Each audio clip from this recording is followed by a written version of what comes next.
Hi this is Raj welcome to YK news.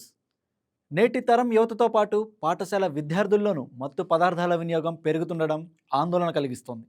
వీటిని అరికట్టడానికి కేంద్రం రాష్ట్ర ప్రభుత్వాలు పలు చర్యలు తీసుకుంటున్నాయి. డ్రగ్స్ నిరోధక చట్టాలను పదును తేల్చడం, శిక్షల పెంపుతో పాటు పోలీస్, కస్టమ్స్, ఎక్సైజ్ తదితర విభాగాల సమన్వయంతో సమిష్టి కార్యాచరణ చేపడుతున్నాయి. అయినప్పటికీ డ్రగ్స్, గంజాయి మన యువతని నిర్వీర్యం చేస్తోంది. దీంతో రాష్ట్రంలో గంజాయి, మాదక ద్రవ్యాలపై ఉక్కుపాదం మోపేందుకు మన యువతను కాపాడడానికి ఈగల్ టీం పనిచేస్తోంది. అలాగే వైకే టీవీ కూడా ఈగల్ టీంతో కలిసి పిల్లలు, యువతలో అవేర్నెస్ క్యాంపెయిన్ చేస్తోంది. ఈ సందర్భంగా తాజాగా మన స్టూడియోకి విచ్చేసిన కృష్ణా జిల్లా ఈగల్ టీం ఎస్ఐ వీరాంజనేయులు గంజాయి, మాదక ద్రవ్యాల సాగు, ఉత్పత్తి, రవాణా, స్మగ్లింగ్, అలాగే విక్రయం, కొనుగోలు, నిల్వ, వినియోగం సహా సమూల నిర్మూలనే లక్ష్యంగా ఈగల్ టీం ఎలా పనిచేస్తోంది, ఆంధ్రప్రదేశ్లో ముఖ్యంగా విజయవాడలో ప్రస్తుత డ్రగ్స్ పరిస్థితి ఏంటి, డ్రగ్స్ బారిన పడకుండా విద్యార్థులు, యువత, తల్లిదండ్రులు ఎలాంటి చర్యలు తీసుకోవాలి వంటి విషయాలను తెలియజేయడానికి మన ముందున్నారు. ఇప్పుడు ఆయనతో మరిన్ని వివరాలను అడిగి తెలుసుకుందాం. Hi sir, good evening. విషయం ఏంటంటే ఇప్పుడు మనకి ఈ నేటి తరం యువతలో ముఖ్యంగా దేశంలో అతిపెద్ద సంఖ్యలో ఉన్నదే యువత. అయితే ఈ యువత ఎక్కువగా ఈ డ్రగ్స్ బారిన పడడం అనేది ఎంతో ఆందోళన కలిగిస్తుంది. మరి ఇలాంటి డ్రగ్స్ని నిషేధించడం కోసం మన కేంద్ర రాష్ట్ర ప్రభుత్వాలు కూడా ఎన్నో చర్యలు తీసుకుంటున్నాయి, ఎన్నో చట్టాలని తీసుకొచ్చినాయి. ఈ ఈగల్ టీం అనే ఒక టీంని కూడా క్రియేట్ చేసి వాళ్ళ చేత వీటిని ఈ డ్రగ్స్ని బారిన పడిన వాళ్ళని రక్షించడానికి కానీ, డ్రగ్స్ని ఎవరైతే విక్రయిస్తున్నారో వాళ్ళని నిర్మూలించడానికి కానీ ఎన్నో చర్యలు తీసుకుంటుంది వీళ్ళ ద్వారా. దీని గురించి మీరేం చెప్తారు? ఎస్ అండి. ఇప్పుడు మామూలుగా అయితే దేశవ్యాప్తంగా సెంట్రల్ గవర్నమెంట్ కూడా ప్రతి రాష్ట్రంలోనూ ఒక యాంటీ నార్కోటిక్ సెల్‌ని ఏర్పాటు చేయడం జరిగింది. అందులో భాగంగా మన మన స్టేట్‌లో కూడా ఎంతో వ్యయ ప్రయాసాలు ఉన్నప్పటికీ ఈగల్ డిపార్ట్మెంట్ అనే దాన్ని ఏర్పాటు చేయడం జరిగింది. ఈ ఈగల్ డిపార్ట్మెంట్ పెట్టిన తర్వాత యాక్చువల్‌గా ప్రతి డ్రగ్‌కి సప్లై చైను, డిమాండ్ చైన్ అనేది ఉంటుంది. ఎప్పుడైతే మనం డిమాండ్‌ని తగ్గించగలిగితే సప్లై ఆటోమేటిక్‌గా తగ్గిపోతుందనే ఉద్దేశంతో మా ఈగల్ ఐజీ శ్రీ ఆకి రవికృష్ణ గారు ఏం చేశారంటే, డిమాండ్‌ని తగ్గించేదానికి ఎక్కువ ఫోకస్ పెట్టామనమాట. మనం రెగ్యులర్‌గా పోలీసింగ్‌లో ఎప్పుడు సప్లై చైన్ మాత్రమే, అంటే ఎవరైనా కన్జ్యూమర్ డ్రగ్స్ పెడ్లర్ దొరికితే, లేదా డ్రగ్ పండించేవాడు, గాంజా పండించేవాడు దొరికితే వాడిని రిమాండ్ పెట్టడం, జైల్లో పెట్టడం అలా చేస్తూ ఉంటాము. ట్రాన్స్‌పోర్ట్ చేసే వాళ్ళను రిమాండ్ పెట్టడం అట్లా చేస్తుంటాం. ఈ డిమాండ్ వైపు అనేది కాన్సంట్రేషన్ పెట్టలేదు. ఇప్పుడు ఈగలు పెట్టిన తర్వాత ఏమైందంటే డిమాండ్ కూడా తగ్గించడం. డిమాండ్ తగ్గిపోతే ఆటోమేటిక్‌గా సప్లై అనేది ఆటోమేటిక్‌గా తగ్గిపోతుందనే ఉద్దేశంతో మేము ఈ డిమాండ్ తగ్గించడంలో భాగంగా అవేర్నెస్ ప్రోగ్రామ్‌లు కాలేజీల్లో, స్కూల్స్‌లో, కాలేజీల్లో, యూనివర్సిటీలో ప్రతి చోట ఈగల్ క్లబ్స్ అని ఏర్పాటు చేయడం జరిగింది. అలాగే ప్రతి ఇన్‌స్టిట్యూట్‌లో కూడా అవేర్నెస్ ప్రోగ్రామ్స్ కండక్ట్ చేస్తున్నాం అన్నమాట. పిల్లలకు డ్రగ్స్ తీసుకోవడం వల్ల కలిగే నష్టాల గురించి, వాటి వల్ల. Okay sir. అయితే ఇప్పుడు మనం ముఖ్యంగా అసలు డ్రగ్స్ ఎన్ని రకాలుగా ఉంటాయి, దానిని ఏ ఏ టైప్ ఆఫ్ వీలో కన్జ్యూమ్ చేస్తున్నారు, దీంతో మనం మొదలు పెడదాం. దీని గురించి మీరేం చెప్తారు? బేసిక్‌గా డ్రగ్స్ అనేవి అవి పనిచేసే ప్రభావాన్ని బట్టి 3 రకాలుగా చెప్పొచ్చు. అవి మనిషి పైన పనిచేసే ప్రభావం బట్టి స్టిమ్యులెంట్స్ అని, డిప్రెజెంట్స్ అని, హెల్యూసినేషన్స్ అని బోత్. ఇవి పనిచేసే ప్రభావాన్ని బట్టి. అలా కాకుండా అవి ఉత్పత్తిని బట్టి అయితే గిన మేజర్‌గా 3 రకాలుగా ఉంటాయన్నమాట. ఫస్ట్ కోకా ప్లాంట్ అని, ఓపియం ప్లాంట్ అని, కన్నాబిస్ ప్లాంట్. ఈ 3 ప్లాంట్ల నుంచి మళ్ళీ బై ప్రొడక్ట్స్ తయారవుతాయి. మళ్ళీ ఎండిఎంఏ అని, ఎల్ఎస్డి అని, కొకైన్, మార్ఫిన్, ఇలా హాషిష్ ఆయిల్, ఇలా రకరకాలుగా తయారవుతాయన్నమాట. ఈ డ్రగ్స్ అనేవి కొన్ని వచ్చేసి స్టిమ్యులేటర్‌గా పనిచేస్తాయి. అంటే అవి తీసుకోవడం వల్ల మోర్ యాక్టివ్ అయిపోతారు, అగ్రెసివ్ అయిపోతారు, ఆ విధంగా ఉంటారు. కొన్ని తీసుకోవడం వల్ల డిప్రెజెంట్, అంటే నిద్రపోవడము, రెస్ట్ తీసుకోవడము ఇలాంటివి జరుగుతాయి. కొన్ని అయితే హెల్యూసినేషన్స్, అంటే ఊహల్లోకి వెళ్ళిపోతాడు. ఆ రకంగా పనిచేసేదాన్ని బట్టి 3 రకాలుగా ఈ డ్రగ్స్ 3 రకాలుగా ఉంటాయి. అయితే ఇప్పుడు మీరు ఇక్కడ విజయవాడ ఈగల్ టీంకి వచ్చిన తర్వాత మన విజయవాడలో ఎలాంటి డ్రగ్స్ పరిస్థితి ఎలా ఉంది, మీరు రాకముందు ఎలా ఉండేది, మీరు వచ్చాక అది ఎలా తయారైంది, వాటి గురించి చెప్పండి. యాక్చువల్‌గా మేము వచ్చిన తర్వాతనే కంటే కూడా ఈగల్ ఏర్పాటు చేసిన తర్వాత చాలా వరకు విజయవాడలో డ్రగ్స్ అనేది కంట్రోల్ అయింది. ఇంతకుముందు కూడా చాలా ఎక్కువ ఉండింది, ఇప్పుడు కూడా ఉంది, కానీ కంట్రోల్‌లో ఉంది. దీన్ని ఇంకా పూర్తిగా కంట్రోల్ చేసేదానికి ప్రయత్నం చేస్తాం. అటు లోకల్ పోలీస్ పరంగా వచ్చేసి విజయవాడలో సిపి రాజశేఖర బాబు గారు సార్ అయితే చాలా ఉక్కుపాదం మోపుతున్నారని చెప్పాలి. అలాగే డిస్ట్రిక్ట్ కలెక్టర్ గారు లక్ష్మీ షా ఐఏఎస్ గారు అయితే డ్రగ్స్‌ని ఏ దశలోనూ ఉపేక్షించకూడదని చెప్పి ఆయన కూడా చాలా స్ట్రిక్ట్‌గా మాకు ప్రతి మంతు మీటింగ్‌లో చెప్తూ ఉంటారు. అలాగే ఇంక మా ఐజీ గారైతే ఉక్కుపాదం మోపుతున్నారు. ఐజీ ఆకే రవికృష్ణ గారైతే విజయవాడ పైన స్పెషల్ ఫోకస్ ఆయన. అయితే మీరు ఎక్కువ పాదం మోపుతున్నారని అంటున్నారు కదా, ఈ యాంటీ డ్రగ్ క్యాంపెయిన్ అంతే కదా దీని అర్థం? అంటే ఈ యాంటీ డ్రగ్ క్యాంపెయిన్‌లో మీరు ఎలాంటి ప్రత్యేక చర్యలు తీసుకుంటున్నారు? మేము అదే ఇందాక చెప్పాను కదా, మామూలుగా ఒక సప్లై చైనే కాకుండా డిమాండ్ చైన్‌ని కూడా కంట్రోల్ చేసే విధంగా వెళ్తున్నామన్నమాట. మేము చేసే మా ఉద్యోగంలో భాగంగా రైడ్స్ ఉంటాయి. అంటే సప్లై చైన్‌ని కంట్రోల్ చేసేటప్పుడు రైడ్స్ ఉంటాయి. మరి ఇంటర్సెప్షన్ ఉంటుంది.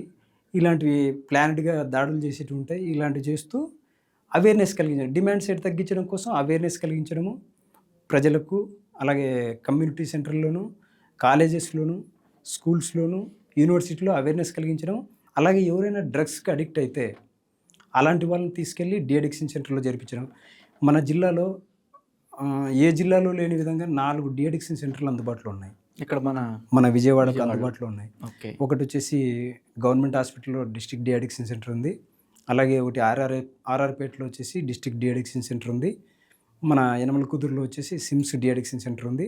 అలాగే నున్నలో ఒక ప్రైవేట్ సెక్టర్లో ఒక డీ అడిక్షన్ సెంటర్ ఉంది, ఇన్లాస్ అని. అయితే ఇప్పుడు మీరు డీ అడిక్షన్ సెంటర్లు 4 ఉన్నాయి అంటున్నారు. అట్ ద సేమ్ టైం మీకు కొంతమంది మీరు గుర్తిస్తారు, వీళ్ళు పలానా డ్రగ్స్ బారిన పడిన వాళ్ళు అని. మీ కంట్రోల్లోకి ఎవరినో ఒకరికి మీకు ఇన్ఫర్మేషన్ వచ్చినప్పుడు, లేకపోతే వాళ్ళు ఏదైనా ఫిర్యాదు కంప్లైంట్ అందినప్పుడు వీళ్ళని మీరు మార్చడానికి ఈ డీ అడిక్షన్ సెంటర్లోకి పంపిస్తున్నారు కదా. అయితే అక్కడ వీళ్ళు అది తీసుకున్న తర్వాత డీ అడిక్షన్ సెంటర్కి వెళ్ళిన తర్వాత అక్కడ వాళ్ళు మళ్ళీ తిరిగి తమ మామూలు జీవితానికి వస్తున్నారా? Correct, exactly. కొంతమంది అయితే వాళ్ళ తీవ్రతను బట్టి కొంతమంది 1 మంత్ 2 మంత్స్‌లోనే రికవర్ అవుతారు. కొంతమంది 6 మంత్స్ వరకు కూడా రికవర్ అవుతారు. అక్కడికి వెళ్ళిన తర్వాత మోస్ట్లీ ఒక 90% మెంబర్స్ మారిపోతున్నారు. Okay sir. అయితే ఇప్పుడు మనం మళ్ళీ కాస్త వెనక్కి వెళ్దాం. అయితే ఎవరైతే వీళ్ళు ముఖ్యంగా యువత, మనం ఎన్ని అవేర్‌నెస్ క్యాంపెయిన్స్ చేసినప్పటికీ, ఇప్పుడు ఈగల్ టీమ్ తరపున మీరు ప్రభుత్వం తరపున చేస్తున్నారు, ప్రైవేట్ సంస్థలు చేస్తూ ఉంటాయి, యాంటీ డ్రగ్స్, నో డ్రగ్స్ అనుకుంటే చేస్తూ ఉంటాయి. అయినప్పటికీ ఒకసారి వాడితే ఏమవుతుంది, ఒకసారి తీసుకుందాం అని మొదలు పెడతా ఉంటారు ఈ యువత, అవును కదా. అయితే మరి వీళ్ళని మనం ఎలా గుర్తించాలి ముందుగానే? డ్రగ్స్ అడిక్ట్ అయిన వాళ్ళని ఎలా గుర్తించాలి? వాళ్ళు యాక్చువల్గా మనకు ఆ డ్రగ్ తీసుకున్నప్పుడు ఒక విధంగా ఉంటారు, తీసుకున్నప్పుడు కూడా మనం ఐడెంటిఫై చేయొచ్చు. సపోజ్ గాంజా తీసుకున్నారనుకోండి, వాళ్ళ కళ్ళు ఎర్రగా ఉంటాయి. ఫిజికల్ అపియరెన్స్లోనే కళ్ళు ఎర్రగా ఉంటాయి. వాడి అగ్రెసివ్ నేచర్ ఉంటుంది. మోతాదు, దీంట్లో గాంజా అనేది ఒక మోతాదు వరకు తీసుకుంటే డిప్రెజెంట్గా పనిచేస్తుంది, ఇంకొక మోతాదు తీసుకుంటే స్టిమ్యులేటర్గా పనిచేస్తుంది. ఈ 2 రకాలుగా పనిచేస్తుంది గాంజా అనమాట. కొంతమంది, అందుకే మీరు చూస్తే గాంజా తీసుకునే వాళ్ళు కొంతమంది అగ్రెసివ్గా ఉంటారు, కొంతమంది రెస్ట్ తీసుకుంటారు. నాకు ఒకసారి ఈ డ్రగ్కి గాంజాకి తేడా ఏమైనా చెప్పగలుగుతారా? ఓకే, ఇప్పుడు చెప్పాను కదా, కోకా ప్లాంట్ నుంచి కొకైన్ వస్తుంది. ఓకే. ఓపియం ప్లాంట్ నుంచి ఈ మార్పిని ఇవన్నీ తయారవుతాయి అనమాట. ఇవి కొన్ని వచ్చేసి స్టిమ్యులేటర్గా పనిచేస్తాయి. స్టిమ్యులేటర్ అంటే ఈ డ్రగ్ తీసుకోవడం వల్ల మోర్ యాక్టివ్ అయిపోతారు. కొన్ని డ్రగ్స్ వచ్చేసి డిప్రెజెంట్గా పనిచేస్తాయి, అంటే నిద్రపోవడం, రెస్ట్ తీసుకోవడం లాంటివి జరుగుతుంది. ఈ గాంజా కెన్నాబిస్ ఉంది కదా, ఇది ఒక మోతాదులో తీసుకుంటే డిప్రెజెంట్గా పనిచేస్తుంది, కొద్దిగా మోతాదు పెరిగితే స్టిమ్యులేటర్గా కూడా పనిచేస్తుంది అనమాట. ఓకే. ఇంకొక విషయం, అయితే ఇప్పుడు వీళ్ళు ఎవరైతే ఈ గంజాయి బారిన పడిన వాళ్ళు కానీ, డ్రగ్స్ బారిన పడిన వాళ్ళు ఉంటారు, వీళ్ళకి మీకు పలానా చోట గంజాయి తాగుతున్నారు, పలానా చోట డ్రగ్స్ తీసుకుంటున్నారని ఇన్ఫర్మేషన్ వచ్చినప్పుడు అసలు మీరు తీసుకునే చర్యలు ఎలా ఉంటాయి? మొదలు ఫోన్ కాల్కి మీకు రావడం, ఇన్ఫర్మేషన్ రావడం మొదలు మీరు ఎలాంటి యాక్షన్స్ తీసుకుంటూ ముందుకెళ్తారు? యాక్చువల్గా ఈ ఎక్కడైనా గాంజా కన్జంప్షన్ జరుగుతుందని చెప్పి తెలిసిన వెంటనే ఆ జనాలు వచ్చేసి అక్కడ ఉన్నటువంటి ప్రజలు ఎవరైతే సఫర్ అవుతున్నారో వాళ్ళు మా 1972కు కాల్ చేస్తారన్నమాట. కాల్ చేసిన తర్వాత వాళ్ళు కాల్ చేసిన వాళ్ళ వివరాలు అసలు ఎట్టి పరిస్థితుల్లోనూ అడగరు. ఎవరైతే డ్రగ్స్ తీసుకుంటున్నారో ఆ ఏరియాలో, ఏ ఏరియాలో తీసుకుంటున్నారో వాళ్ళ వివరాలు మాత్రమే అడిగి తీసుకుంటారు. మాకు ఇక్కడ ఉన్నటువంటి హెడ్ ఆఫీస్ నుంచి ఫోన్ చేసి చెప్తారన్నమాట, ఇట్లా పలానా చోట పలానా ఒక 15 మెంబర్స్ గాంజా యూజ్ చేస్తున్నారు. ఎవరు యూజ్ చేస్తున్నారు అనే విషయం చెప్తారు, కానీ ఎవరు ఫోన్ చేశారనే విషయం చాలా గోప్యంగా ఉంది, మాకు కూడా చెప్పరు.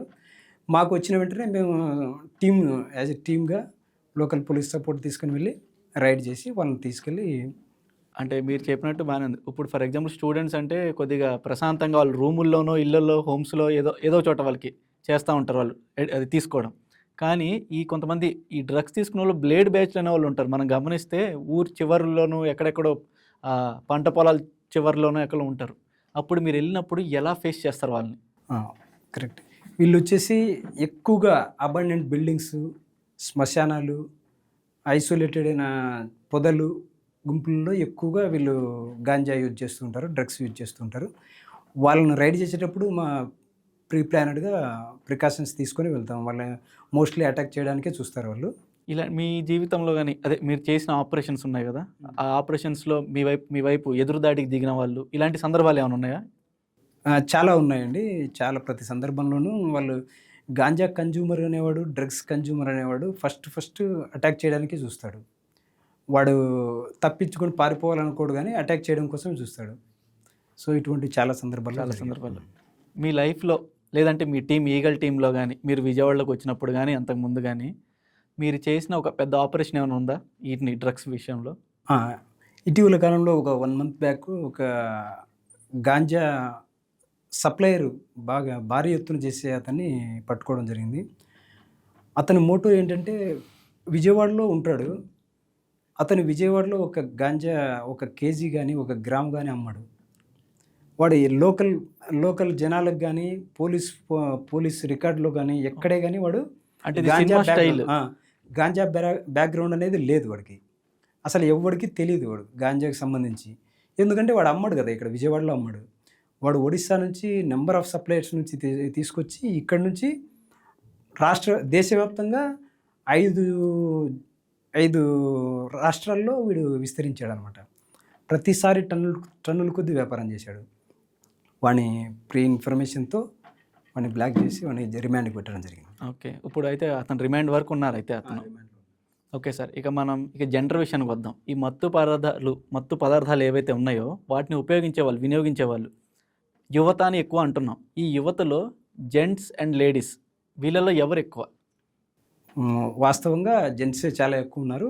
ఇటీవల కాలంలో ఎక్కువ లేడీస్ కూడా వీటి బారిన పడుతున్నారు. ఎందుకు వీళ్ళు వీటి బారిన పడుతున్నారంటే, ఈ జెంట్సే వీళ్ళను ట్రాప్ చేస్తున్నారు.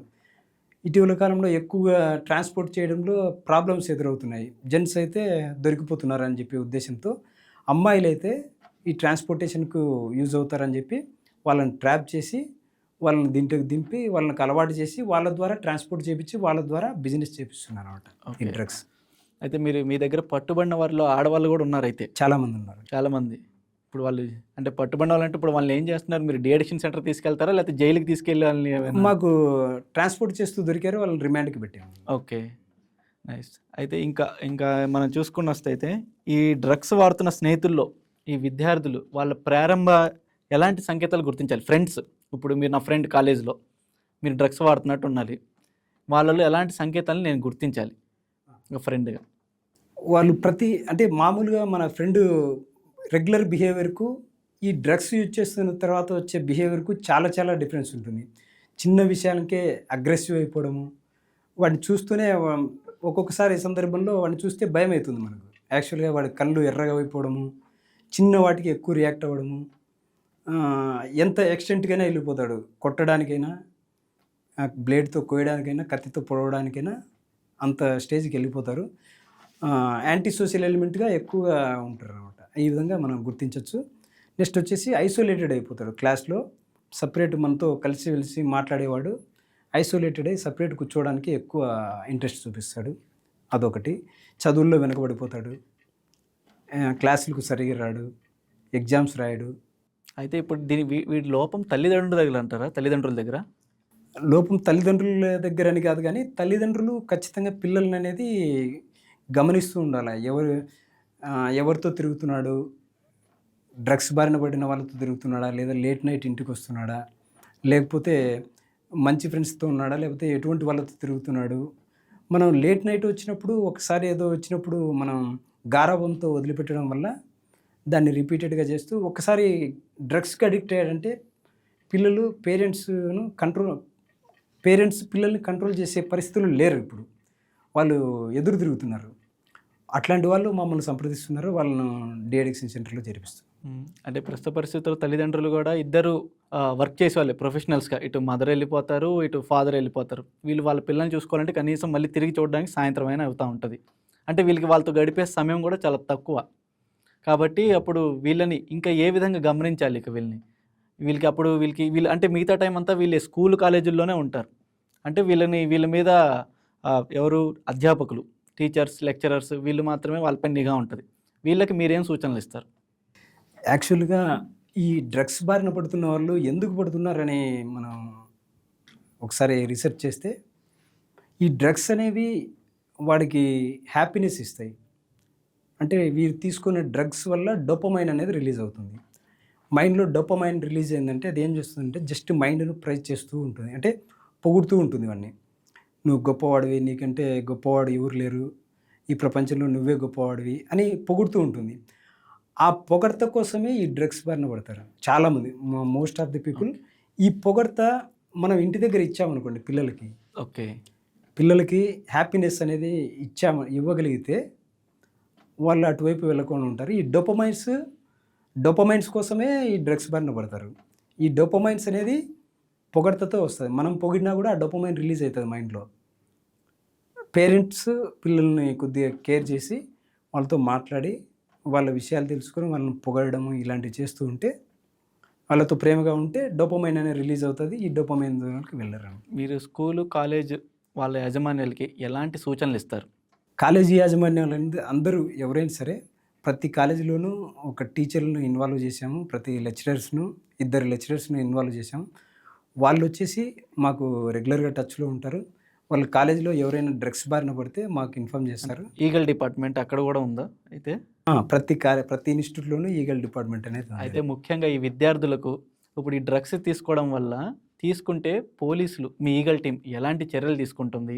ఎట్ ద సేమ్ టైమ్ తీసుకుంటే ఒకవేళ వీళ్ళు డ్రగ్స్‌ని వినియోగిస్తే భవిష్యత్తులో వీళ్ళకి ఎలాంటి, ఎందుకంటే ఇప్పుడు కాలేజ్ చదివే వాళ్ళు చూసుకుందాం, ఫర్ ఎగ్జాంపుల్ బీటెక్ అందాం, సాఫ్ట్‌వేర్ వాడు ఎప్పుడు ఫారిన్ వెళ్ళిపోవాలనుకుంటాడు. వీళ్ళు విదేశాలు వెళ్ళాలనుకుంటారు. అయితే వీళ్ళు వెళ్ళే వాళ్ళు అయితే ఈ డ్రగ్స్ తీసుకుంటే ఎలాంటి చర్యలు ఉన్నాయి? ఫారిన్ వెళ్ళకుండా కూడా కొన్ని ఉన్నట్టున్నాయి కదా రూల్స్, వాటికి సంబంధించి ఏం చెప్పండి? యాక్చువల్‌గా ఈ డ్రగ్స్ కేసు అనేది చాలా కఠినమైన కేసు. ఎన్‌డీపీఎస్ అంటే narcotic drugs and psychotropic substance act 1985 అనే యాక్ట్ ఎంత కఠినమైనదంటే, ఒకసారి దొరికితే అప్ టు 20 ఇయర్స్ వరకు జైలు శిక్ష పడే ఆస్కారం ఉంటుంది. ఓకే. సపోజ్ ఇప్పుడు బీటెక్ చదివేవాడు ఈ శిక్షకు గురైతే 20 ఇయర్స్ జైల్లో గడపాల్సి వస్తుంది. అంటే సో అతని లైఫ్ కెరీర్ నాశనం అతని అయినట్టే. కెరీర్ మొత్తం నాశనం అయిపోతుంది. ఇంకా లేదు, సపోజ్ కన్జ్యూమర్‌గా దొరికినా కూడా మాకు సీసీటీఎన్ఎస్ పోర్టల్ అనేది ఉంటుంది. ఆ పోర్టల్‌లో వన్స్ పేరు రిజిస్టర్ అయిందంటే అతనికి పాస్‌పోర్ట్ రావు. ఇప్పుడు రీసెంట్‌గా కమింగ్ డేస్‌లో ప్రతి ఎంఎన్‌సీ కంపెనీలు కూడా, సాఫ్ట్‌వేర్ కంపెనీలన్నీ కూడా 360 డిగ్రీస్ సర్వే చేస్తున్నాయి. ఈ 360 డిగ్రీస్ సర్వేస్‌లో వాడు సీసీటీఎన్ఎస్ పోర్టల్‌లో ఉంటే ఖచ్చితంగా రెడ్ మార్క్ పడుతుంది. వాడికి ఎంప్లాయ్‌మెంట్ కూడా ఉండదు. కమింగ్ డేస్ ఐఐటీస్‌లో కూడా స్టార్టింగ్‌లోనే ఈ టెస్టులు చేసి డ్రగ్స్ యూజ్ చేసే వాళ్ళను అడ్మిషనే ఇవ్వకుండా చేయాలని చెప్పి సెంట్రల్ గవర్నమెంట్ ఒక ప్రపోజల్ తీసుకొస్తుంది. ఇంకా రాలేదు, వస్తుంది నెక్స్ట్ ఇయర్స్. Okay sir. ఇకపోతే మనం చూస్తే ఈ డ్రగ్ ఎడిక్టర్ ఎవరైతే ఉన్నారో మనం ఎంతసేపటికి మ్యాక్సిమం అతన్ని డీఅడిక్షన్ సెంటర్కి తీసుకెళ్ళి అతను బయటికి తీసుకురావడానికి చేస్తున్నాం. అలా అట్ ద సేమ్ టైం అతను ఈ డ్రగ్కి అలవాటు పడితే అతని కుటుంబం ఎలాంటి పరిస్థితులను ఎదుర్కొంటుంది? తన అక్క, చెల్లి, అన్న, తమ్ముడు, తండ్రి ఇలా అందరూ ఉంటారు. వీళ్ళు ఎంతగా బాధపడతారు? ఇలాంటి మనం వాళ్ళకి అవేర్నెస్లో ఇవన్నీ కూడా మనం చెప్తూ ఉంటామా? ఎస్ అండి. ఇప్పుడు మామూలుగా ఒక డ్రగ్ అడిక్ట్ అంటే వాడు ఒక్కడు అడిక్ట్ కాదు, వాళ్ళ ఫ్యామిలీ మొత్తం సఫరర్, వాళ్ళ ఫ్యామిలీ మొత్తం సఫరర్ అవుతారు. సో ఈ వాళ్ళు ఈ డ్రగ్స్ బారిన పడడం వల్ల వాళ్ళ ఫ్యామిలీలో ప్రతి ఒక్కరు, బంధువులలో చుట్టుపక్కల వాళ్ళు ప్రతి ఒక్కరు వాళ్ళని ఐసోలేట్ చేస్తారు. వాళ్ళు ఎటువంటి ఫంక్షన్స్‌కి గానీ ఇన్వైట్ చేయరు. సరే, వాళ్ళ పిల్లవాడితో మన పిల్లవాడు ఫ్రెండ్‌షిప్ చేయాలన్నా కూడా వద్దు అని చెప్తారు. వాడితో తిరిగితే మీకు డ్రగ్స్ బారిన పడతారు. సో వాళ్ళ ఫ్యామిలీ అనేది ఐసోలేట్ చేయబడతారు. సో వాడు ఒక్కడు కాకుండా వాడి ఫ్యామిలీ మొత్తం ఐసోలేట్ అయిపోతుంది. సో వీళ్ళు చెప్పేదేమంటే, ఒక వ్యక్తి డ్రగ్స్ బారిన పడితే వాడొక్కడితో కాదు, వాళ్ళ ఫ్యామిలీ మొత్తం సఫర్ అవుతుంది. చిన్నాభిన్నం అయిపోద్ది. ఇప్పటివరకు మీరు ఎంతోమందిని పట్టుకొని ఉంటారు ఈ డ్రగ్స్ వినియోగించే వాళ్ళని. వాళ్ళ యొక్క ఫ్యామిలీల పరిస్థితి గురించి మీరు ఒకసారి ఎప్పుడైనా చూసుంటారు కదా, మీరు ప్రత్యక్షంగా నేరుగా చూసుంటారు. అది ఏదైనా ఎగ్జాంపుల్ ఒకసారి చెప్పగలరా? ఈ డ్రగ్స్ యూజ్ చేసేవాళ్ళు ప్రతి ఒక్కరూ వాళ్ళ ఫ్యామిలీలో ఖచ్చితంగా అంటే ఇప్పుడు ఎక్కువ మంది మాకు ఎక్కువ ఎట్లా దొరికారంటే సింగిల్ పేరెంట్ చిల్డ్రన్ ఉన్న వాళ్ళు ఎక్కువ దొరికారు. Okay. Consumers single parent children ఎందుకు ఉన్నారంటే వాళ్ళ ఫ్యామిలీ డిస్ప్యూట్స్ వల్ల కానీ లేదా ఎక్స్పైర్ అవ్వడం వల్ల వాళ్ళు చేసే ఉద్యోగంలో భాగంగా వాళ్ళపైన సరిగ్గా కేర్ తీసుకోకపోవడం వల్ల ఈ డ్రగ్స్ బారిన పడ్డారు. ఈ డ్రగ్స్ బారిన పడిన తర్వాత వాళ్ళ ఫ్యామిలీ మరింత దీనస్థితిలోకి వెళ్ళిపోతుంది అనమాట. ఇన్కమ్ సోర్సులు తగ్గిపోతాయి. ఒకవేళ సపోజ్ వాడు ఉద్యోగం చేస్తుంటే ఉద్యోగం వెళ్ళిపోతుంది. ఫ్యామిలీ వాళ్ళ పేరెంట్స్ ఉద్యోగం చేస్తున్నా కూడా వాళ్ళని కూడా ఉద్యోగ అవకాశాలు, ఎంప్లాయ్మెంట్ అవకాశాలు తగ్గిపోతాయి. Okay sir. ఇక మనం చూసుకుంటే ఈ పెద్దలతో పాటు పిల్లలకు కూడా ఈ డ్రగ్స్ ప్రభావం గురించి అవగాహన కల్పించడం అసలు ఎంత ముఖ్యం అంటారు ప్రస్తుత తరంలో? ఇప్పుడు అదే ఇందాక చెప్పాను కదా, డ్రగ్స్ సప్లై చైన్ ఎంత బ్రేక్ చేయడం ఎంత అవసరమో డిమాండ్ కూడా తగ్గించడం అంతే అవసరం. ఈ డిమాండ్ తగ్గించాలంటే ఖచ్చితంగా ప్రతి ఒక్కరిలోనూ అవేర్నెస్ కలగాల, అవేర్నెస్ రావాలా. ఆ డ్రగ్స్ తీసుకోవడం వల్ల సమాజానికి ఎంత నష్టము, వాడి హెల్త్కి ఎంత నష్టము, ఈ ప్రజెంటు ఈ వాళ్ళ హెల్త్కే కాకుండా నార్కో టెర్రరిజం అనేది ఉంది అనమాట. దావుద్ ఇబ్రహీం లాంటి వాళ్ళు మన దేశం పైన ఈ విధంగా రివెంజ్ తీసుకోవడం కోసం నార్కో టెర్రరిజం అనే పదాన్ని వాడుతున్నారు. వాళ్ళు వచ్చేసి గోల్డెన్ క్రిసెంట్ అని, గోల్డెన్ ట్రయాంగిల్ అని మనకు ఆఫ్ఘనిస్తాను, పాకిస్తాను ఇలాంటి దేశాల నుంచి మనకు డ్రగ్స్ అటువైపు నుంచి మన ఇండియాలోకి డంప్ చేసి ఆ డ్రగ్స్ ద్వారా వచ్చిన డబ్బులతో వాళ్ళు వెపన్స్ కొని ఆ వెపన్స్ మళ్ళీ మన ఇండియాపైకే వాడుతున్నారు. ఇటువైపు వచ్చి మయన్మార్, థాయిలాండ్ ఇటువైపు నుంచి కూడా మనకు డ్రగ్స్ డంప్ చేస్తూ మన డబ్బులతో మనపైనే టెర్రరిజాన్ని మన మన మన డబ్బులు ఇస్తూ మన వాళ్ళనే బాంబులు పేల్చుకుంటున్నాము. మనం మనం తీసుకునే ప్రతి డ్రగ్ నుంచి అంటే ఈ ట్రాన్స్పోర్ట్ అవుతాయి కదా సార్, మనకి అటు నుంచి ఇక్కడికి ట్రాన్స్పోర్ట్ అవుతూ ఉంటాయి. ఈ ఒకేసారి భారీ మొత్తంలో అవుతూ ఉంటాయా, లేకపోతే లెస్ అమౌంట్స్గా డిఫరెంట్ వెళ్ళిపో ఉంటాయా? చిన్న చిన్న అమౌంట్, చిన్న చిన్న డ్రోన్స్ పెడుతుంది. డ్రోన్స్ ద్వారా జస్ట్ ఇది దాటిస్తుంటాడు, బార్డర్ దాటిస్తుంటాడు. అటువైపు రిసీవర్, ఇటువైపు ఆ డ్రోన్ పడేస్తాడు. 15,000-20,000 పెడితే డ్రోన్స్ వచ్చేస్తున్నాయి. ఈ విధంగా డ్రోన్స్ ద్వారాను, లేదా కాటర్పిల్లర్ అంటారు చూసారా, ఒక రబ్బరు కట్టేసి డ్రగ్ లాగి వదలడం బార్డర్ దాటి వెళ్ళిపోతుంది. ఆ విధంగా కూడా వస్తుంది. అంటే ఈ బార్డర్స్ దగ్గర అంటే మన వాళ్ళు ఆల్రెడీ అలాగే నిఘా చర్యలు ఉంటారు ఉంటుంది. కొన్ని చోట్ల ఎక్కడైతే వీక్ ఉందో అక్కడ అటువైపు. వీళ్ళని జనరల్గా మనం ఈ డ్రగ్ ఎడిక్టర్స్ని మనం ఎప్పుడైనా అరెస్ట్ చేసినప్పుడు కానీ, అదుపులో తీసుకున్నప్పుడు కానీ, రిమాండ్కి తరలించినప్పుడు కానీ వీళ్ళని మనం ఎక్కడ పెడుతుంటాం సార్ అసలు? మీరు అన్నారు ఇప్పుడు మన విజయవాడ ఎవరిని పట్టుకున్నారు, వీళ్ళని ఇక్కడ ఎక్కడ ఉంచుతున్నారు అసలు? ప్రజెంట్ వచ్చేసి ఇక్కడ విజయవాడలో ఉంచడం లేదు, రాజమండ్రి సెంట్రల్ జైల్లో తరలిస్తున్నారు ప్రజెంట్. ఓకే. అంటే మొత్తానికి మన ఏపీ మొత్తం లేదు, మన ఈ సరౌండింగ్ ఏరియాలో రాజమండ్రిలో, అటువైపు వచ్చేసి వైజాగ్ సెంట్రల్ జైల్లో ఉంటుంది, రాయలసీమలో కడప సెంట్రల్ జైలు ఎక్కువ. Okay sir. ఇక మీ పర్సనల్ లైఫ్లో ఈ డ్రగ్స్ వల్ల బాగా బాధింపబడిన వాళ్ళు ఉంటారు కదా, వాళ్ళకి సంబంధించింది ఏదైనా చెప్పగలుగుతారా? ఒకటి మీరు చూసిన వాళ్ళది ఒక లైఫ్ ఎలా చిన్న భిన్నం అయిపోయింది, వాళ్ళ కుటుంబం ఏ విధంగా ఇది అయిపోయింది, ఇలాంటిది ఎగ్జాంపుల్ ఏమైనా? ఒక చిన్న ఎగ్జాంపుల్ చెప్తానండి. అంటే ఒకడు మెడికల్ రెప్గా చేసేవాడు, మెడికల్ రిప్రజెంటేటివ్గా చేస్తూ ఈ డ్రగ్స్ బారిన పడ్డాడు. డ్రగ్స్ బారిన పడడం వల్ల ఉద్యోగం పైన కాన్సన్ట్రేషన్ వెళ్ళిపోయింది, ఉద్యోగం చేయడం లేదు. కొన్ని రోజులు ఎప్పుడో చేస్తాడో ఆ ఉద్యోగం నుంచి తొలగించారు. వానికి డబ్బులు కావాలి, ఇప్పుడు గాంజా కావాలి, లేదా గాంజా తీసుకునేవాడు. గాంజా తీసుకోవడానికి డబ్బులు లేక వాడు ఏం చేశాడంటే వాళ్ళ మదర్ను బ్లాక్మెయిల్ చేయడం మొదలుపెట్టాడు. వాళ్ళ మదర్ను బ్లాక్మెయిల్ చేస్తూ డబ్బులు అడిగేవాడు. ఆమె ఇవ్వకపోయేసరికి ఆమె బాత్రూంలో స్నానం చేసేటప్పుడు వీడియో తీసి ఆ వీడియోను చూపిస్తూ ప్రతిరోజు నువ్వు డబ్బులు ఇస్తావా లేకపోతే ఆన్లైన్లో పెట్టాలా, నెట్లో పెట్టాలా అని చెప్పి బెదిరించి వాళ్ళ మదర్ దగ్గర డబ్బులు తీసుకొని డ్రగ్స్ యూజ్ చేసేవాడు మాకు దొరికాడు. అంటే వాళ్ళ మెంటాలిటీ ఏ విధంగా ఉందో చూడండి. వాడు డ్రగ్స్ కోసం ఏం చేయడానికైనా వెనుకాడు. పేరెంట్స్ నేను కోరుకునేది ఒకటే, పిల్లలు ఈ డ్రగ్ బారిన పడకోకుండా మీరు ఎంత కేర్ తీసుకోవాలో ఆలోచించుకోండి. ఒక్కసారి కొంతమంది మేము పేరెంట్స్ కూడా సపోర్ట్ అంటే భయపడుతున్నారు, వాళ్ళని డిఅడిక్షన్ సెంటర్ పంపిస్తామని చెప్తే రీసెంట్గా ఒక 6 years బాబు, 6th class చదివే బాబు, 9th class చదివే బాబు ఒకే ఇంట్లోనే అడిక్ట్ అయ్యారు. వాళ్ళ మదర్ వచ్చేసి డిఅడిక్షన్ సెంటర్లో చేర్పించమని కోరుకుంటుంది. వాళ్ళ గ్రాండ్ మదర్ వచ్చేసి సపోర్ట్ చేయడం లేదు. అంటే వాళ్ళ సైకోయిజం మెంటాలిటీ మన డ్రగ్స్ వాడేవాళ్ళు అంత కఠినంగా అంటే వీళ్ళు వాళ్ళ మైండ్ సెట్ ఎలా ఉంటది? ఇంకా ఇంతకంటే దారుణంగా ఉంటదా? వాళ్ళు ఎంతకైనా తెగిస్తారు. హ్మ్. వాళ్ళు చంపడానికైనా, చావడానికైనా డ్రగ్ కోసం ఏదైనా చేస్తారు. ఇక దీనికి మనకి వేరే ఆప్షన్ ఏం లేదా? వాళ్ళు సెల్ఫ్ కంట్రోల్ చేసుకోవడం అనేది ఎట్టి పరిస్థితుల్లో లేదండి. వాడంతకు వాడు బయటికి రావాలని వాడు ఎప్పటికీ అనుకోడు. వానికి డీ-అడిక్షన్ సెంటర్‌లో డీటాక్సికేషన్ చేసిన తర్వాతనే వాడంతకు వాడు బయటకొచ్చే ఆస్కారం ఉంటుంది తప్పితే, వాడంతకు వాడు బయటికి రావాలని ఎట్టి పరిస్థితుల్లో అనుకోడు. వీడు ఈ స్టేజ్ దాన్ని ఎప్పుడైతే డ్రగ్ తీసుకోవడానికి మొదలు పెడతాడు కదా! వీడు కూడా స్టేజ్ దాటుతా ఉంటాడు. ఫస్ట్ సిగరెట్, తర్వాత మందు, బీర్, తర్వాత మందు ఇలా. ఇయి కూడా వాటికి ప్రేరేపిస్తాయంటారా? అవును. ఎగ్జాక్ట్‌లీ మీరు జరిగింది కరెక్ట్. గేట్‌వే థియరీ అంటారు దీన్నే. ఓకే. 10థ్ క్లాస్ లోపల ఎవడైతే సిగరెట్ చుట్ట వీటికి అలవాటు పడ్డాడో, భవిష్యత్తులో వాడు ఖచ్చితంగా డ్రగ్ అడిక్ట్ అయ్యాడు. చాలామంది ఇటు 10థ్ క్లాస్ లోపల ఎవరైతే సిగరెట్‌కి అలవాటు పడ్డారో, వాళ్ళందరూ కూడా డ్రగ్స్‌కు అడిక్ట్ అయ్యారు. ఇది గేట్‌వే థియరీ. సో, 10థ్ క్లాస్ లోపల పిల్లలు గదా! వాడికేం తెలుసులే అనుకోకుండా పేరెంట్స్ వాళ్ళని కూడా జాగ్రత్తగా చూసుకోగలిగితే సపోజ్ ఈ బీటెక్ వరకు బీటెక్ కంప్లీట్ అయిపోయే వరకు ఎవరైతే డ్రగ్స్ బారిన పడలేదో, తర్వాత భవిష్యత్తులో కూడా పడలేదు ఎవరు. ఈ ఏజ్ లోపలనే పడతారు. తర్వాత పడే ఆస్కారం చాలా తక్కువ ఉంటుంది. ఓకే. అయితే ఈ కంపల్సరీ సిగరెట్, మందు అనేవి కంపల్సరీ ప్రేరేపిస్తాయి అయితే ఈ డ్రగ్ వైపు వెళ్ళడానికంటారు. ఓకే. అయితే వీళ్ళు ఇప్పుడు ఈ ప్రభుత్వం అనేది కూడా ఆల్రెడీ ఇప్పుడు మన సినిమా యాడ్స్ కూడా చూసినప్పుడు థియేటర్‌కి వెళ్ళినప్పుడు కూడా ఈ తాగితే హానికరం, ఈ తాగితే ఏమో శరీరం పాడైపోద్దని కూడా ఆల్రెడీ మనకి అవేర్‌నెస్ ఆల్రెడీ జరుగుతూనే ఉంటది. ఇవందరం మనం చూస్తూ కూడా ఉంటాము. అయినప్పటికీ ఇది పెరిగిపోవడానికి కారణం ఏంటంటారు? దీనికున్నటువంటి అడిక్షన్ పవర్ అలాంటిదనమాట.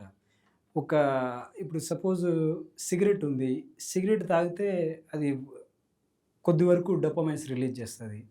దానికంత అడిక్ట్ అయ్యే ఆస్కారం అదే చాలా ప్రతిరోజు తక్కువుంటుంది. మనం ఓ సినిమా డైలాగ్ కూడా అనుకుంటాం. ప్రతిరోజు నేను నిద్ర లేవగానే అనుకుంటాను ఈ సిగరెట్ మానేయాలని. అయినా నా వల్ల కావట్లేదు అంటా ఉంటారు. అంటే అందులో ఉంటదా అది? ఈ సిగరెట్ గానీ, ఆల్కహాల్ గానీ అడిక్షన్ పవర్ ఉంటుంది గానీ, ఈ డ్రగ్‌కున్నటువంటి అంత అడిక్షన్ పవరు ఉండదు. ఈ డ్రగ్స్ అడిక్షన్ పవర్ ఎలా ఉంటుందంటే, అది ఆ టైంకు కావాలి. లేకపోతే వాడు ఏం చేయడానికైనా వెనుకాడడు. సో, ఆ అడిక్షన్ పవర్ వల్ల దినదినం ఇంక్రీజ్ అవుతూ ఉంటుంది. ఎవడైతే ఒకరు డ్రగ్స్ బారిన పడ్డాడంటే, వాడు కంటిన్యూగా డ్రగ్స్ బాధితుడుగానే ఉండిపోతున్నాడు. వాడు బయటికి రాలేకపోతున్నాడు. వాడికి తోడు ఇంకా వాడి ఫ్రెండ్స్‌ని తీసుకొస్తున్నాడు. వాడి రిలేటివ్స్ వాని సరౌండింగ్ అంతా చెడగొడుతున్నాడు. ఈ విధంగా డ్రగ్స్ అడిక్షన్ పవర్ అలా ఉంది కాబట్టి ఆ విధంగా పెరిగిపోతుంది. వీళ్ళను వన్స్ బాధితుల్ని రిహాబ్ చేయగలిగినామంటే అది తగ్గే ఆస్కారం ఉంటుంది. Okay sir. ఇక సమాజంలో మనకి క్రైమ్ రేట్ కూడా బాగా పెరిగిపోతుంది. దానికి ఈ డ్రగ్ ఎంతవరకు సహకరిస్తుంది అసలది? సమాజంలో ఈ క్రైమ్ రేట్ తగ్గాలంటే ఈ డ్రగ్స్ బాధితులు తగ్గితేనే క్రైమ్ రేట్ అనేది మోస్ట్‌లీ తగ్గిపోతుంది. ఈ గాంజా అనేది ఈగలు పెట్టిన తర్వాత నిర్మూలిస్తాము. మా ఐజీ గారి ఆధ్వర్యంలో నిర్మూలించగలుగుతామని అనుకుంటున్నాము ప్రెజెంట్. అంటే విజయవాడలో పరిస్థితి తగ్గింది అని కూడా మీరన్నారు. ఓకే. పర్లేదు ఇప్పుడు సద్దుమణుగుతుంది అని అనొచ్చా మనం విజయవాడలో డ్రగ్స్ పరిస్థితి? విజయవాడలో తగ్గుముఖం పట్టింది. ఇంకా ఉంది. దాన్ని ఇంకా పూర్తిగా నిర్మూలించడానికి ఎలాంటి చర్యలు తీసుకుంటున్నారు సార్ దీనికి మీరు? అదే ఇప్పుడు సప్లై చైన్ బ్రేక్ చేయడం కోసం దాడులు, రైడ్స్, ఇన్ఫర్మేషన్ గ్యాదర్ చేయడం ఈ విధంగా చేస్తున్నాము. డిమాండ్ తగ్గించడం కోసం అవేర్‌నెస్ ప్రతి కాలేజీలోనూ మేము ఇంతవరకు ప్రతి కాలేజు, స్కూల్స్‌లోనూ ప్రతి చోట అవేర్‌నెస్ కలిగిస్తున్నాము. ఎవరైతే డ్రగ్స్ బాధితులు అంటే ఉన్నారో ఇప్పుడు వాళ్ళని ఇక్కడ డీ-అడిక్షన్ అవేర్‌నెస్ సెంటర్‌లో అని చేర్పిస్తున్నాం. అంటున్నారు sir. No anti campaign, no drugs anti drugs campaign అని జరుగుతున్నాయి. అంటే ఏ విధంగా ఎలా అంటే మీరు ఒక షెడ్యూల్ వేసుకుంటారా? ప్రతి వారం వెళ్లి మనం అవేర్‌నెస్ చేయాలి. ప్రతి స్కూల్‌కెళ్ళాలి, కాలేజ్‌కెళ్ళాలి. ఇలా మీకు ప్లాన్స్ ఉంటాయా? ప్రతి 3 నెలలకు ఒకసారి ఒక ఇన్‌స్టిట్యూట్, ఒక స్కూల్‌లో ఈరోజు అవేర్‌నెస్ కలిగించామంటే నెక్స్ట్ 3 మంత్స్‌లో మళ్ళీ రిపీటెడ్‌గా అదే స్కూలు, అదే కాలేజు, అదే ఇన్‌స్టిట్యూట్‌లలో 3 మంత్స్‌కి వన్స్ రిపీటెడ్‌గా జరిగేదానికి ప్లాన్ చేసుకుంటున్నాము. ఆ ఓకే. విధంగా ముందుకెళ్ళిపోతున్నాం. ఓకే. ఇక ముఖ్యంగా సోషల్ మీడియాని ఎలా ఉపయోగిస్తున్నారు ఈ డ్రగ్స్ అవేర్‌నెస్‌కి మీరు? సోషల్ మీడియా మాకంటూ సెపరేట్ ఈగల్‌కు ఒక సోషల్ మీడియా ఉంది.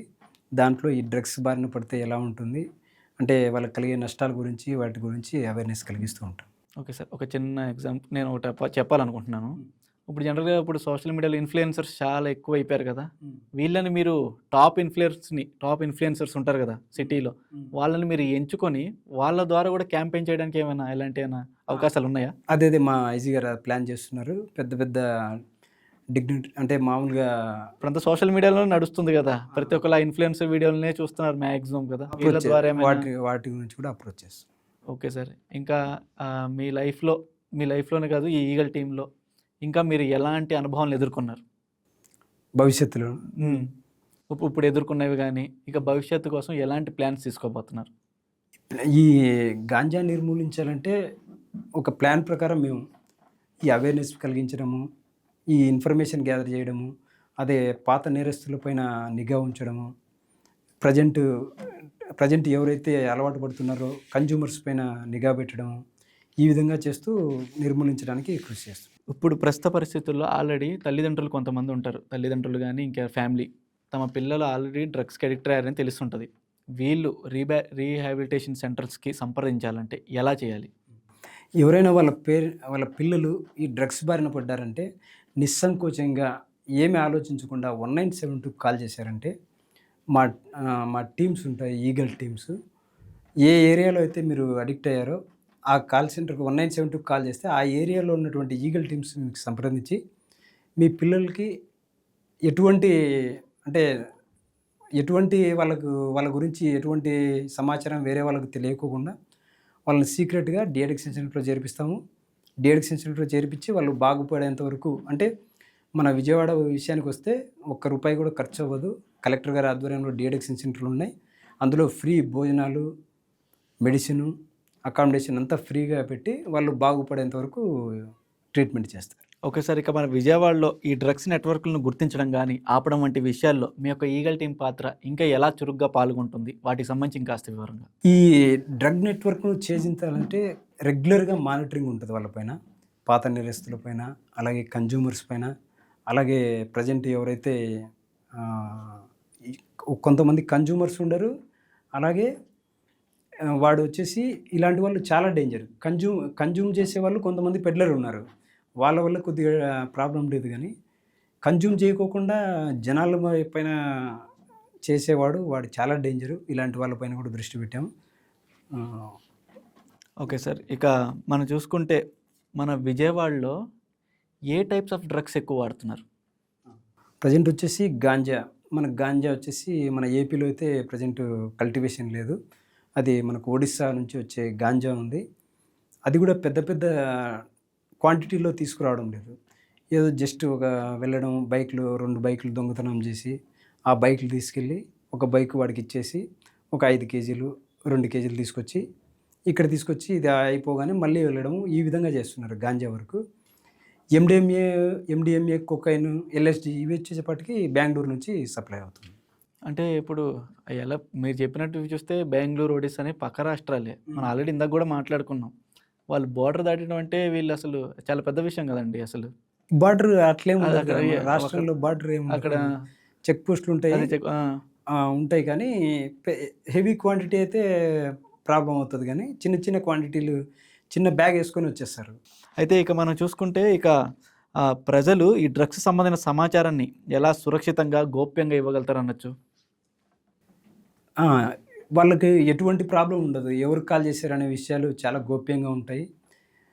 ఎవరు ఎవరు కాల్ చేస్తున్నారో వాళ్ళ వివరాలు అడగము. ఎవరైతే బాధితులు ఉన్నారో, ఎవరైతే వ్యాపారం చేస్తున్నారో, లేదా ఎవరైతే కన్జ్యూమ్ చేస్తున్నారో వాళ్ళ వివరాలు మాత్రమే అడుగుతారు. కాబట్టి దయచేసి వాళ్ళ వివరాలు చాలా గోప్యంగా ఉంటాయి. మీరు నిరభ్యంతరంగా 1972తో షేర్ చేసుకోవచ్చు. Okay sir. ఇక ఫైనల్‌గా ఈ కార్యక్రమం చూస్తున్న పాఠశాల విద్యార్థులకు మీరిచ్చే ఇవ్వాలనుకునే బలమైన సూచనలేంటి? ఈ స్టూడెంట్స్ కానీ బిలో 35 ఇయర్స్ యువకులకు గానీ ఒకటే చెప్తున్నాను. నేను చాలామందిని చూశాను కన్జ్యూమ్ చేసేవాళ్ళను. ప్రతి ఒక్కరు కూడా ఒక్కసారి మొదలుపెట్టి దాని టేస్ట్ చూసి తర్వాత ఆపేద్దామని మొదలుపెట్టిన వాళ్ళే. సో, దానికి ఉన్నటువంటి అడిక్షన్ పవర్ వల్ల దాంట్లో నుంచి వాళ్ళు బయటికి రావడానికి ఇంపాసిబుల్ అనమాట.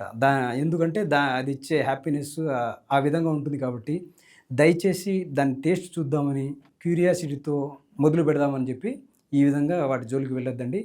వాడి జోలికి వెళ్ళారంటే మీ అంతకు మీరు బయటికి రావడం అనేది ఇంపాసిబుల్. అయితే తల్లిదండ్రులకి మీరు ఎలాంటి సూచనలు ఇస్తారు?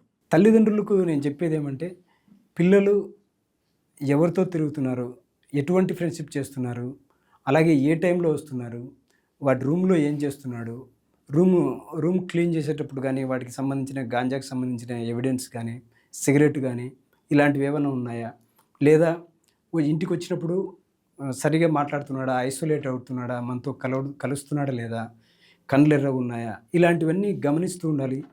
అలా గమనిస్తూ ఉంటే స్టార్టింగ్ స్టేజ్లో ఉంటే గనుక వాళ్ళని ఏదైనా రిహాబిలిటేషన్ సెంటర్ పంపించి త్వరగా వాళ్ళని బయటపడేదానికి ఆస్కారం ఉంటుంది. కొద్దిగా ఎక్కువ అయిందంటే అడిక్ట్ అయ్యారంటే కొద్దిగా చాలా కాంప్లికేషన్స్ వస్తాయి, హెల్త్ ప్రాబ్లమ్స్ కూడా వస్తాయి. ఒకసారిగా మన విజయవాడ విషయానికి వస్తే ఇక్కడ ఉన్న స్కూల్స్ కానీ, కాలేజెస్ కానీ, ఇక అక్కడ ఉన్న విద్యార్థులు ఒకవేళ డ్రగ్స్ వాడితే గనక వారు పట్టుబడితే మీరు ఎలాంటి చర్యలు తీసుకోబోతున్నారు? ఎలాంటి తీసుకుంటున్నారు వాటికి సంబంధించి? ఈ కాలేజీ యాజమాన్యాలు దయచేసి మీ కాలేజీలో ఎక్కడైనా డ్రగ్స్‌కి సంబంధించిన సమాచారం ఉంటే గోప్యంగా ఉంచుకోవద్దండి. ఒక్కడు డ్రగ్స్ బారిన పడితే వాడు ఇంకా 10 మందిని చెడగొడతాడు. సో, దయచేసి ఇటువంటివి ఏదైనా ఉంటే 1972తో షేర్ చేసుకోండి. డ్రగ్ ఫ్రీ విజయవాడ నిర్మించడంలో మీరు కూడా భాగం కావాలని కోరుకుంటున్నాను. Okay sir. Thank you. మీ యొక్క డ్రగ్స్‌కి సంబంధించి వాల్యుబుల్ ఇన్ఫర్మేషన్‌ని మా స్టూడియోకి వచ్చి మీరు పంచుకున్నందుకు చాలా చాలా thank you. Thank you sir. So చూశారుగా, నేటి ఉరుకుల పరుగుల ప్రపంచంలో పిల్లలను, యువతను వ్యసనాలకు దూరంగా ఉంచడానికి ఎలాంటి చర్యలు తీసుకోవాలో, అలాగే బడుల్లో, కాలేజీల్లో ఆటపాటలకు ప్రాధాన్యం ఇవ్వడమే కాకుండా దినపత్రికలు చదివి సామాజిక అంశాలపై చర్చించేలా విద్యార్థులను, యువతను ప్రోత్సహించాలి. మాదక ద్రవ్యాలను నిరోధించే చర్యలతో పాటు యువత మానసిక ఆరోగ్యానికి బలమైన పునాదులు వేస్తేనే డ్రగ్స్ సమస్యకు అసలైన పరిష్కారం లభిస్తుంది.